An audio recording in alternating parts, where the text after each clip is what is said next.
여러분 반갑습니다. 사무엘상 말씀 묵상 시간입니다. 하나님께서 우리의 생명을 지켜주십니다.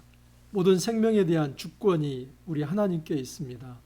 우리 인간이 할 수 없는 것 한 가지가 있습니다. 그것은 생명을 창조하는 것 할 수 없습니다. 또한 할 수 없는 것 한 가지 있습니다. 생명을 보존하는 것, 인간의 힘으로 되지 않습니다. 여러분, 모든 생명에 대한 주권이 우리 하나님께 있습니다. 우리가 하나님 앞에 겸손하게 무릎 꿇기를 바랍니다. 우리가 할 수 없는 것 우리 하나님께서 해주시기 때문에 우리가 겸손의 무릎으로 주 앞에 나아가길 바랍니다. 지금 어떤 죽음의 위협 가운데 있다 할지라도 소망을 잃지 아니하고 절망하지 아니하고 우리 하나님 앞에 기도하길 원합니다. 지금 우리는 다윗의 스토리를 계속해서 이제 살펴보고 있습니다. 우리 하나님께서 사울을 패하시고 다윗에게 기름을 부어 세워 주셨습니다. 그리고 그 다윗은 블레셋 골리앗을 이겼습니다. 다윗이 돌아왔을 때 그는 아직 왕은 아니지만 하나님께서 그를 왕으로 조금씩 세워가고 있습니다. 모든 백성들이 다윗은 만만히요 사울은 천천히라고 합니다. 여러분, 이 노래를 듣고 사울이 굉장히 다윗을 시기 질투합니다. 그래서 은밀하게 어떻게 하면 다윗을 자기 손을 대지 않고 블레셋 군에 의해서 죽게 할까 고민을 했습니다. 심지어 자기 딸 이 미갈의 사랑까지 이용해서 다윗을 죽이려 했습니다. 내가 바로 블레셋 사람 100명의 양피를 베어온다면 내 딸을 주겠다라고 딜을 합니다. 여러분, 이것은 사울은 결코 다윗이 블레셋 사람 100명을 상대해서 이길 수 없다는 아마 확신이 있었기 때문에 이렇게 했을 것입니다. 하지만 우리 하나님께서 다윗을 도우셔서 100명이 아니라 200명의 이제 블레셋 사람의 포피를 베어 옵니다. 여러분, 이처럼 다윗은 사울이 아무리 간교하게 은밀하게 또 내놓고 다윗을 죽이려 하지만 우리 하나님께서 다윗을 지켜주신다 하는 것을 알았습니다. 여러분, 오늘 말씀도 그 말씀에 연이어 나타납니다. 사울은 이제 은밀하게 다윗을 죽이려 하지 않고 대놓고 노골적으로 다윗을 죽이려 합니다. 다윗을 죽이려 하는데 어떤 명분도 없습니다. 이제는 사울은 어떤 명분을 가지고 정치를 하는 것이 아니라 명분도 없고 오직 독재와 독선을 가지고 다른 사람이 아무리 말린다 할지라도 그 악한 일을 해내고야만은 그러한 사람으로 바뀌어 버렸습니다. 여러분, 이 사울의 이 모습, 그러나 우리 하나님께서 어떻게 다윗을 지켜가시는가 하는 것을 보면서 우리의 생명이 어떻게 유지되고 또 보존되는지 오늘 말씀을 통해서 깊이 살펴보기를 원합니다. 오늘 말씀 사무엘상 19장 1절에서 24절입니다. 사울이 그의 아들 요나단과 그의 모든 신하에게 다윗을 죽이라 말하였더니 사울의 아들 요나단이 다윗을 심히 좋아하므로 그가 다윗에게 말하여 이르되 내 아버지 사울이 너를 죽이기를 꾀하시느니라. 그러므로 이제 청하노니 아침에 조심하여 은밀한 곳에 숨어 있으라. 내가 나가서 내가 있는 들에서 내 아버지 곁에 서서 내 일을 내 아버지와 말하다가 무엇을 보면 내게 알려주리라 하고. 여러분, 사울이 다윗을 죽이려고 신하들에게 명령을 했습니다. 이제 더 이상 사울은 은밀하게 다윗을 제거할 계획을 세우는 것이 아니라 아주 대어놓고 다윗을 죽이려 합니다. 그런데 왜 다윗을 죽이려 하는지 그 명분은 한마디도 나와 있지 않습니다. 이것은 사울의 독선이라는 것을 알 수 있습니다. 사울은 이제 독재자가 되었습니다. 그리고 사울은 하나님 말씀을 듣지 않는 불순종자가 되어버렸습니다. 하나님을 떠나고 그리고 하나님의 떠난 그에게 악령이 임하고, 그래서 그 자신은 자신의 힘이 아니라 악령에 이끌려서 어느 누구도 누구의 말도 듣지 않는 이 독성과 독재로 가득한 그런 폭군으로 변질이 되어버렸습니다. 자, 그런 사울과 비교해서 아들 요나단은 너무나 귀합니다. 저희도 말씀을 드렸지만 사실 이 사무엘 상에서 요나단의 리더십을 우리는 잘 묵상해야만 합니다. 오히려 어떻게 보면은 정말 다윗보다도 더 위대한 믿음이 사실 요나단에게 있습니다. 여러분, 요나단은 사울의 아들입니다. 장차 이 요나단은 왕이 될 사람입니다. 여러분, 요나단이라고 해서 왜 욕심이 없었겠습니까? 하지만 철저히 요나단은 아닌 것은 아니라고 말을 하고, 그리고 정말 악한 길은 발을 담그지 않습니다. 자기가 왕 되어야 한다는 이 목적 의식이 중요한 게 아니라, 그런 야망이 중요한 게 아니라 어떻게 하면 하나님 나라가 이스라엘에 세워지는가, 거기에 이제 어떤 관심이 있었던 사람이 요나단입니다. 그리고 그 자리가 내가 아닐 수도 있다는 생각을 가지고 있습니다. 그렇기 때문에 요나단의 리더십이 참으로 대단합니다. 여러분, 요나단이 다윗을 사랑한 것은 찐이었습니다. 그냥 가짜로 사랑한 것이 아닙니다. 이 다윗과 요나단의 이 우정은 어떤 가짜로 만들어진 우정이 아니라 정말 하나님을 믿는 사람들끼리 서로 통하는 이 믿음의 신뢰 관계다 하는 것을 알 수 있습니다. 요나단이 이렇게 이야기합니다. 아버지 사울이 너를 내일 아침 몇 시에 어떻게 죽이려고 하고 있다. 정확하게 얘기를 합니다. 자, 그러나 내가 아버지의 말을 한번 떠보고 만약 이것이 진짜라고 한다면 너를 피하게 할 것이고, 이것이 일순간 나온 어떤 충동적인 그런 어떤 생각이었다면 너를 다시 불러들일 것이다. 여러분, 이 요나단이 이렇게 이야기를 합니다. 자, 4절 이하를 보십시오. 요나단이 그의 아버지 사울에게 다윗을 칭찬하여 이르되 원하건대 왕은 신하 다윗에게 범죄하지 마옵소서. 그는 왕께 득죄하지 아니하였고 그가 왕께 행한 일은 심히 선함이니이다. 그가 자기 생명을 아끼지 아니하고 블레셋 사람을 죽였고 여호와께서는 온 이스라엘을 위하여 큰 구원을 이루셨으므로 왕이 이를 보고 기뻐하셨거늘 어찌 까닭 없이 다윗을 죽여 무지한 피를 흘려 범죄하려 하시나이까. 참 요나단 똑똑하죠. 그리고 바른 이성을 가지고 있습니다. 그는 왕직에 대한 욕심과 야망으로 인해서 기본적 상식까지 저버리는 그런 사람이 아니라 정말 요나단은 하나님 나라를 추구했고 옳은 것이 무엇인지를 알고 나아갔던 사람입니다. 정확하게 얘기합니다. 사울 왕, 아버지여, 당신이 다윗을 죽이는 것은 굉장히 심각한 죄를 짓는 것입니다. 왜냐하면 다윗은 자기 생명을 아끼지 아니하고 블레셋 사람을 죽였고 또 여호와께서 이루시는 그 큰 구원을 다윗을 통해서 하나님이 이루셨습니다. 왕도 이것을 보고 기뻐하지 않았습니까? 그렇기 때문에 아무 까닭 없이 만약에 다윗을 죽인다고 한다면 그것은 왕 자신이 무고한 피를 흘리는 것입니다. 여러분, 구약 율법에 의하면 그 무고한 피를 흘린 자는 반드시 그도 죽게 되어 있습니다. 사형 판결입니다. 요나단이 어떻게 보면 재판장 역할을 하는 겁니다. 사울 왕이 만약에 아버지 당신이 이런 뜻을 굽히지 않는다면 당신은 하나님으로부터 심판을 받고 사형 판결을 받게 될 것입니다. 그 이야기를 한 것이나 마찬가지입니다. 이것이 통했습니다.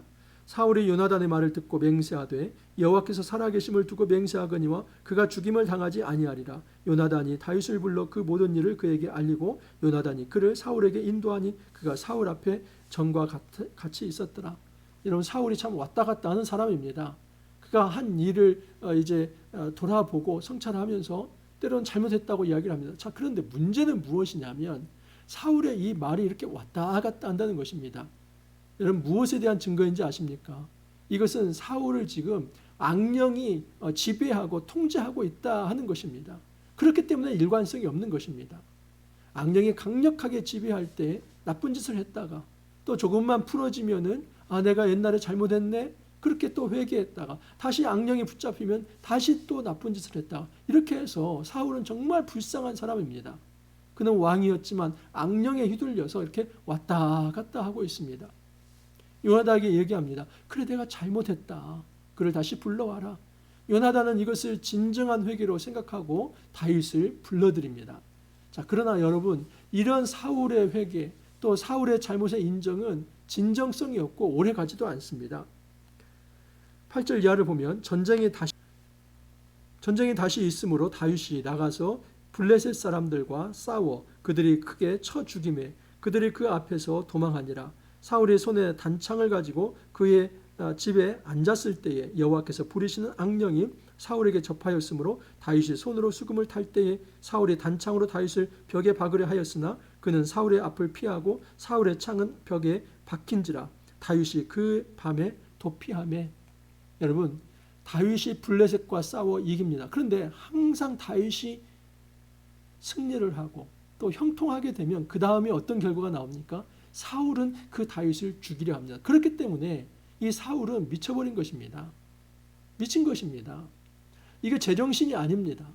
제정신이라고 한다면 다윗이 그렇게 전과를 올렸을 때 기뻐하며 그에게 훈장을 줘야 하지 않습니까? 그런데 그렇게 전과를 올렸는데 그를 죽이려 합니다. 이것은 상식에 맞지도 않습니다. 악령에 휘둘려서 최소한의 상식적 분별력을 잃어버린 이제 왕의 자격이 없다는 것을 사무엘상은 극명하게 드러냅니다. 계속해서 지금 에피소드를 거듭할수록 사울은 왕의 자격이 없다. 그에 반해서 지금 다윗은 왕으로 잘 수업되고 있다 하는 것을 보여주려고 하는 것입니다. 11절을 보면 사울이 전령들을 다윗의 집에 보내어 그를 지키다가 아침에 그를 죽이게 하려 한지라. 다윗의 아내 미갈이 다윗에게 말하여 이르되 당신이 이 밤에 당신의 생명을 구하지 아니하면 내일에는 죽임을 당하리라 하고 미갈이 다윗을 창에서 달아내리매. 여러분, 이제 이 전에는 요나단이 다윗을 구했다면 지금은 이제 누가 다윗을 구하냐면 미갈이 구합니다. 사울이 다시 미쳐서 이제 신하들을 보냅니다. 내일 아침에 다윗을 데려와서 죽여라. 대놓고 노골적으로 폭력을 행사합니다. 근데 그 소식을 누가 들었냐면 미갈이 듣습니다. 그리고 미갈이 다윗에게 이야기합니다. 이 밤에 피신하지 않으면 내일 아침 당신은 죽게 될 것입니다. 그러면서 창문에 다윗을 달아내립니다. 그리고 신하들이 왔을 때는 그 양털과 그리고 이 우상, 이것은 전제가 된 겁니다. 미갈이 이 우상을 섬기는 부분이 있었다 하는 것입니다. 그래서 그 우상을 위에다가 양털을 해놓고 해서 다윗이 잠자는 것처럼 꾸며놓습니다. 다윗이 지금 아파서 지금 일어날 수 없다고 하니까 그 전령들이 돌아옵니다. 사울이 그러면 침상째 데려와라 하고 그 침실에 들어가니까 다윗은 이미 도망가 있고 그것은 우상으로 꾸며진 것이었습니다. 사울이 화를 내지요. 미갈 어찌하여 네가 이렇게 했느냐? 근데 미갈이 둘러댑니다. 미갈이 사울에게 대답하되 그가 내게 이르기를 나를 놓아 가게 하라 어찌하여 나로 너를 죽이게 하겠느냐? 다윗이 협박했기 때문에 제가 어쩔 수 없이 다윗을 보내줬습니다. 그렇게 둘러댑니다. 여러분, 지금 다윗을 누가 구해주고 있습니까? 요나단이 구하고 있고 또 미갈이 구합니다. 다윗을 사랑하는 주위의 사람들이 다윗을 돕고 있다 하는 것을 알 수 있습니다. 하지만 지금 18절 이하에서는 정말 다윗을 돕는 사람이 누구인가를 반듯하게 분명하게 이야기를 합니다. 18절 이하를 보면 다윗이 도피하여 라마로 가서 사무엘에게로 나아가서 사울이 자기에게로 행한 일을 다 전하였고 다윗과 사무엘이 나요스로 가서 살았더라. 여러분, 다윗이 어디로 피신하면 사무엘 선지자에게로 피신합니다.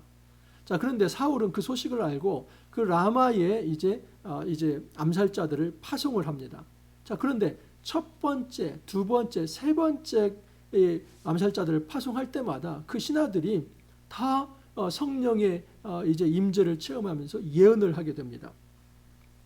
사울이 다윗을 잡으려 전령들을 보내었더니 하나님의 영이 사울의 전령들을 임함에 그들도 예언을 한지라.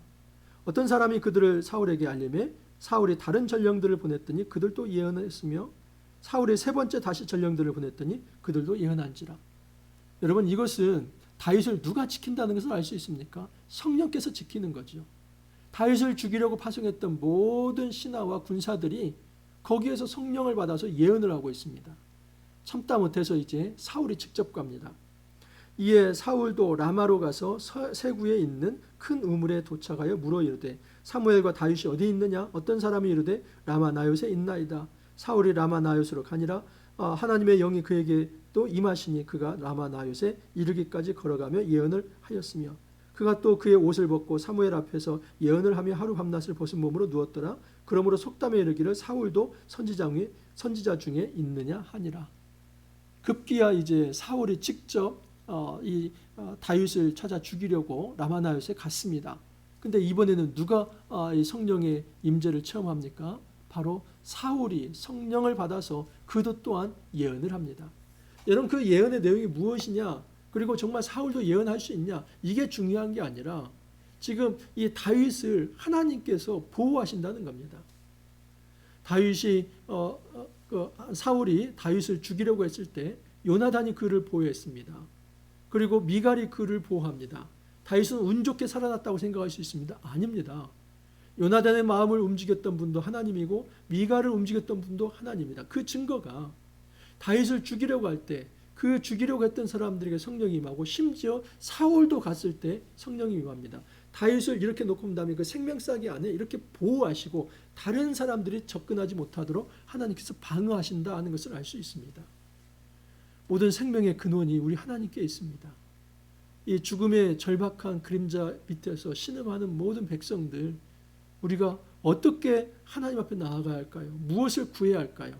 우리 하나님께서 반드시 그 생명을 다시 일으켜 세워 주십니다. 우리에게는 소망이 없고 우리에게는 힘도 없습니다. 생명을 공급하시는 그 하나님 앞에 오늘 우리가 엎드리며 함께 기도할 수 있기를 바랍니다. 모든 사단의 권세로부터, 죄와 사망의 권세로부터 우리 하나님께서 구원해 주시기를 간절히 구하며 우리 하나님의 이 생명의 역사를 체험하는 귀한 하루 되기를 간절히 소망합니다. 기도합니다. 주님 감사합니다. 생명의 근원 되신 우리 하나님을 찬양합니다. 우리의 힘으로 우리의 생명을 보존할 수 없습니다. 죽음의 그림자 가득한 이 땅에서 우리가 죽음을 묵상할 것이 아니라 생명 주시는 우리 하나님 앞에 엎드림으로 인하여서 하나님의 공급하시는 그 생명으로 인해 안식을 누리며 평화를 누릴 수 있도록 은혜를 더하여 주옵소서. 주님 감사하옵고 예수님 이름으로 기도하옵나이다. 아멘. 여러분, 우리 삶 속에서 하나님이 주시는 생명과 평화 가득 누릴 수 있기를 바랍니다. 오늘 하루도 활력 있게 활동하시고 또 내일 찾아뵙도록 하겠습니다. 감사합니다.